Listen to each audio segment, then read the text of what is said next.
If Jack Smith has evidence of criminality, should Donald Trump be held accountable? So here's the problem. This country is going down the road of criminalizing political differences. Whoa, whoa, whoa, folks. Guess what?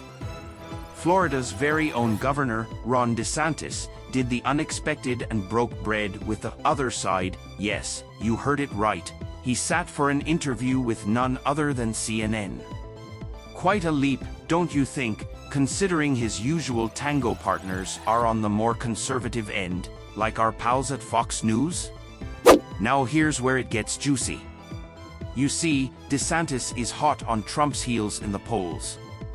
So, this was his golden opportunity to chip away at Trump a tad, right? Wrong.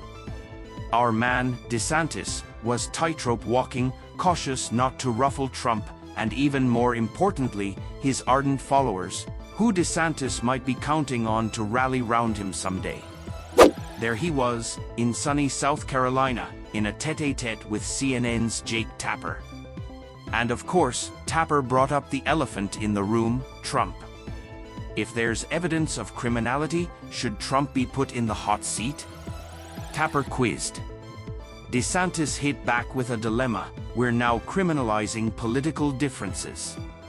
Is that where we're headed? That's not right. Are you saying that if he finds evidence of criminality, he should not charge Donald Trump anyway? What I'm saying is, when you're going after somebody on the other side of the political spectrum, if you're stretching statutes to try to criminalize maybe political disagreements, that is wrong. Pressed for more, DeSantis added, going after the opposition by manipulating laws to criminalize political disagreements, that's a big no-no.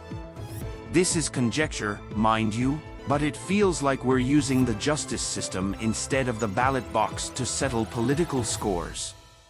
Hoping for DeSantis to take a swing at Trump? You'd have to keep waiting.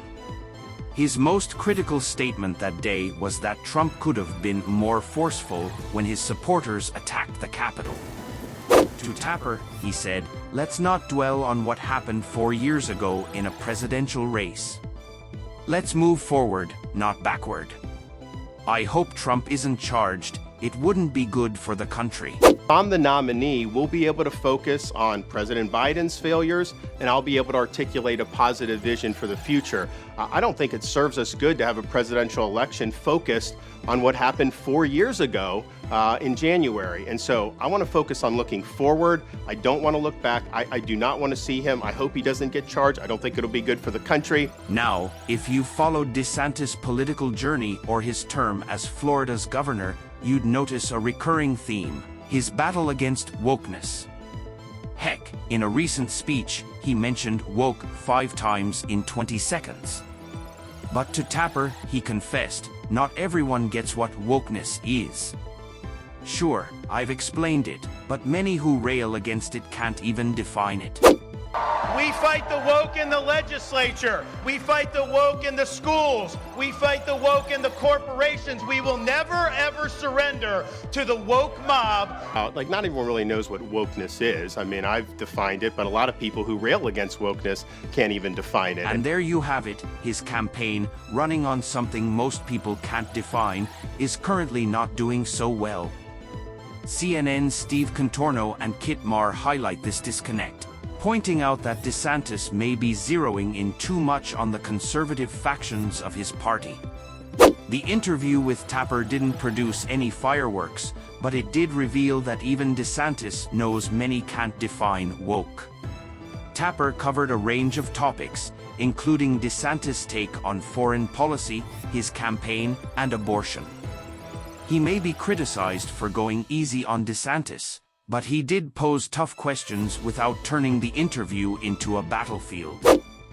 Tapper, being a pro, kept it crisp, focusing on the main issues during the short 15-minute interview.